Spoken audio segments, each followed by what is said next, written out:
Hello and welcome to the Wandering Wind, where we discuss the majesties and the mysteries of our world. Now, yesterday's video touched upon the topic that I'm going to talk about today, which is my life story. Um, as you all know from yesterday, I was born with problems. Just let's say. Um, they basically gave me little to no chance of ever making it to 5 years old, let alone 25. Um, so the first 6 months to 2 years of my life were, simply put, very trying.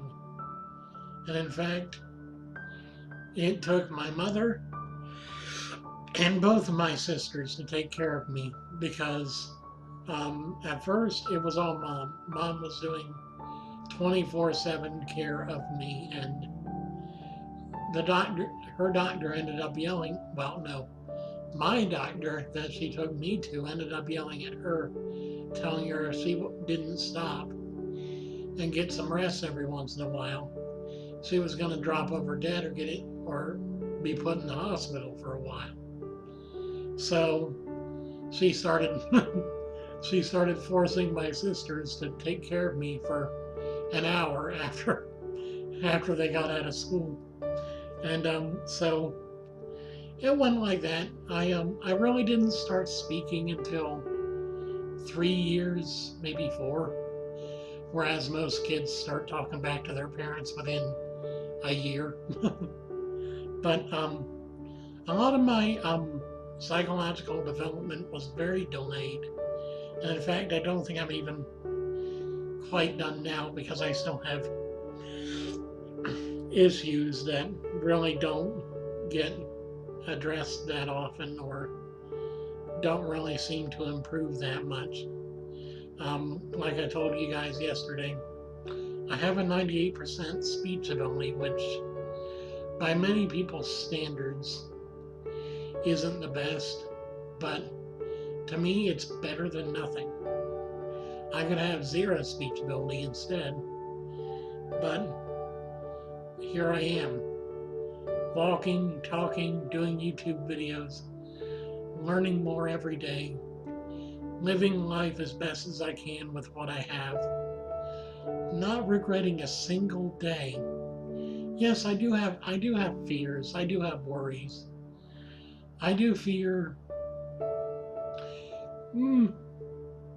whether or not I'll die a painful death one day. I do fear leaving my family and friends too soon.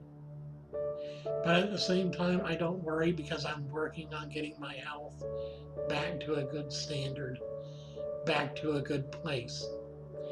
And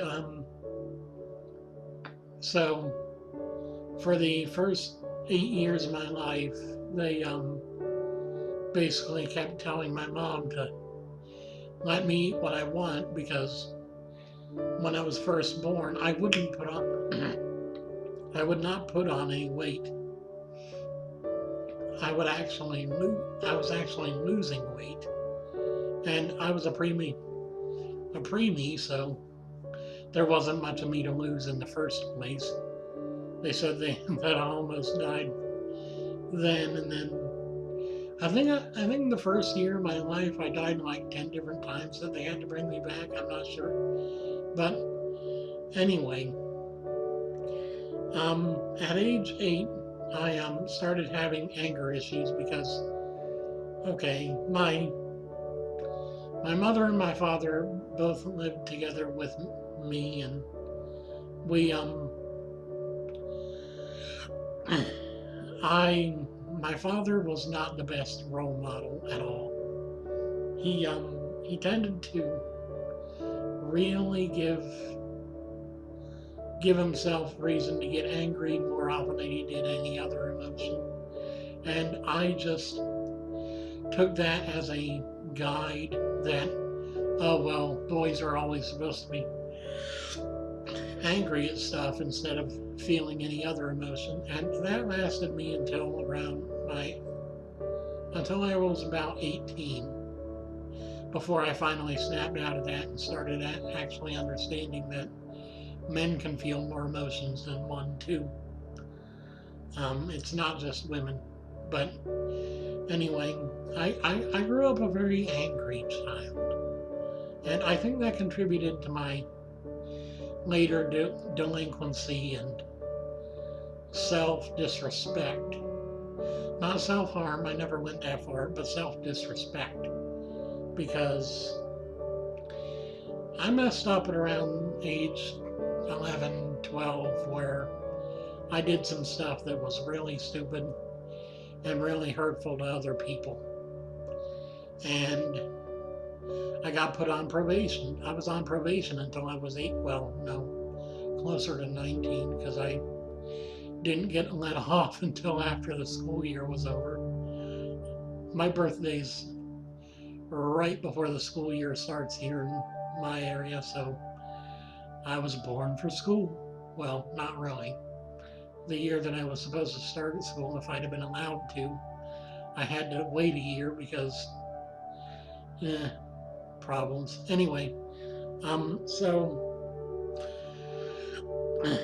I went into probation with the idea that, oh well, this is gonna suck, and it did at times, but for the most part, the people I met through the programs that helped me learn how to become a better person, both here in my hometown and down at the rehabilitation place I later got sent to, because I wasn't advancing fast enough.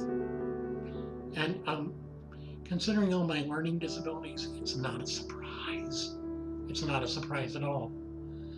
It's just, one of the things where the system wanted me to fit into a box with all the other kids, and yet they couldn't see that I wasn't like the other kids. I wasn't as I don't know. I wasn't as typical as the other kids, I guess you would say. I don't use the word normal because really, if you try to define normal, someone else is going to come up with a different definition. So why even have that word in our vocabulary? But anyway, then when I went down to the rehabilitation place down below where I live, it was in the same state, just quite a ways away. Mom and Dad had to make a 2-hour drive to come visit me once a week.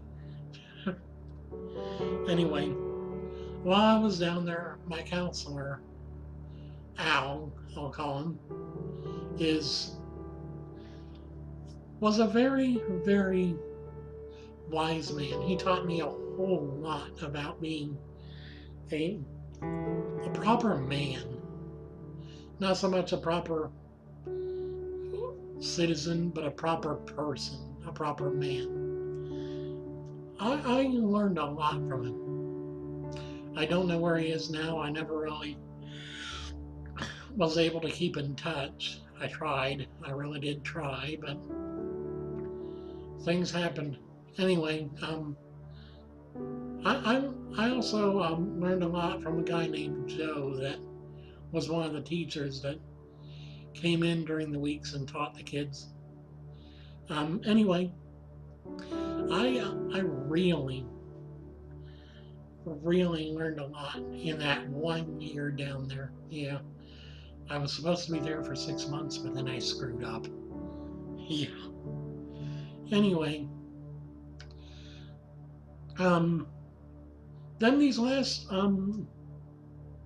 it's been 8 years since, well, no, 2020. 6 years that I've been out of school.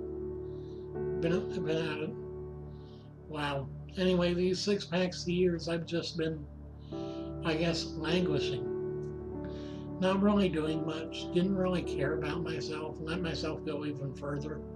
I got up to 290 pounds at one point, and I was like, okay, this has got to stop. And I lost a bit of weight, but then I got back to where I am now at 285. And I don't like being at this size. I don't.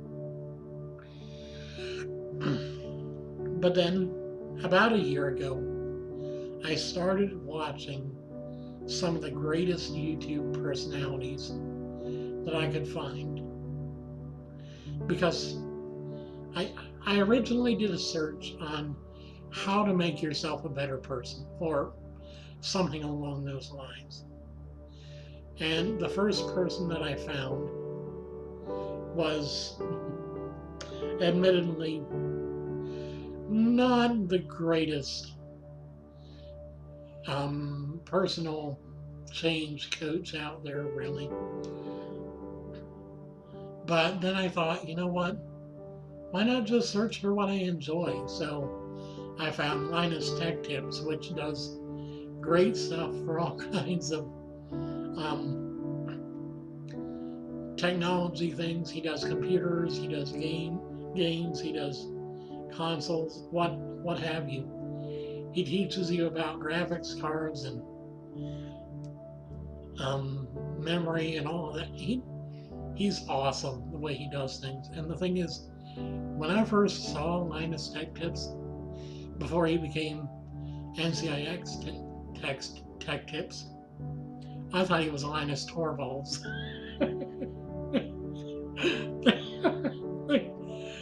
I thought the guy on YouTube was the guy that created Linux.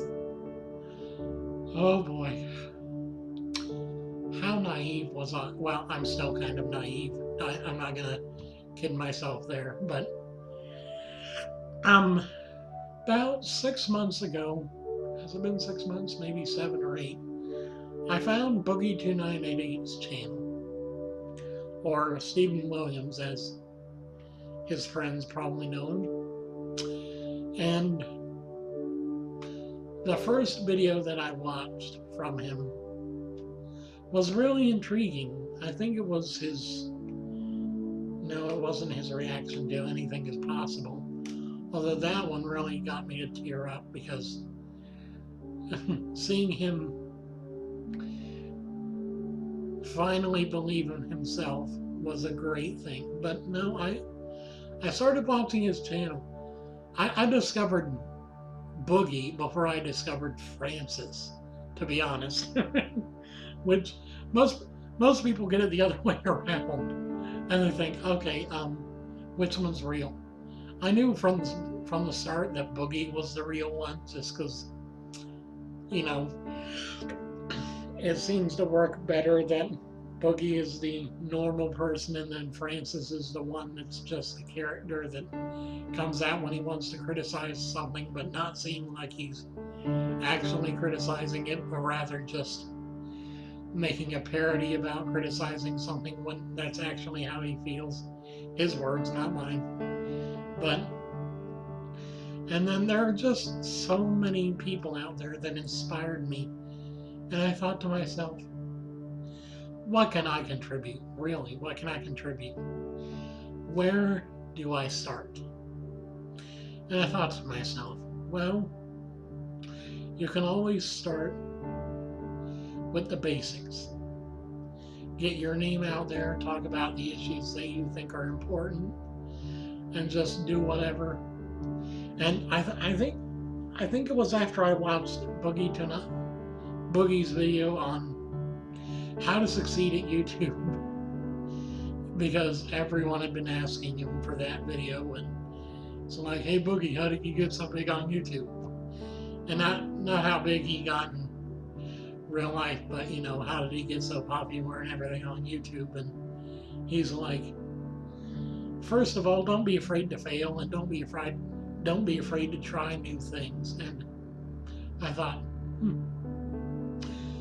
that's a good piece of advice, because if you're afraid to try something new, you'll never try it. You'll never be a YouTuber. You'll never be anything. Because if you're afraid to try even the smallest new thing, you'll be afraid to try the biggest new thing that you can think of, which is putting your face, your thoughts, your feelings, your emotions, your life basically on camera for all to see, and just letting them see you for you. And I know a lot of YouTubers put on a front.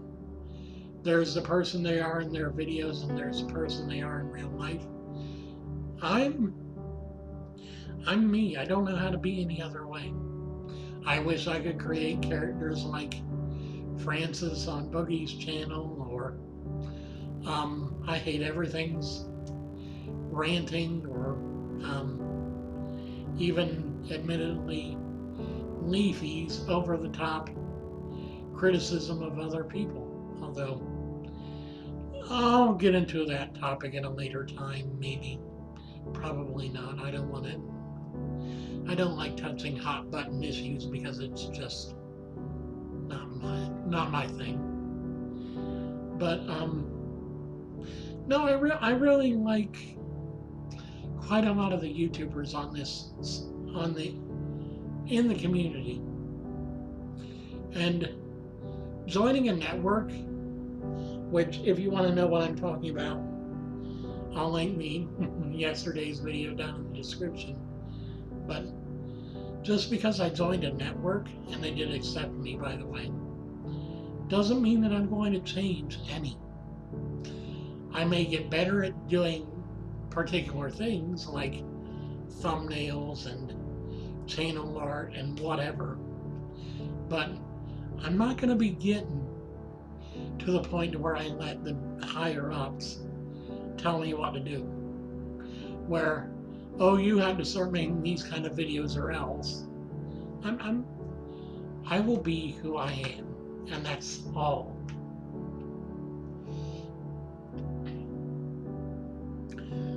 What really amazes me about my life is just how many miracles that I've been able to witness just in these 24, 25 years of life.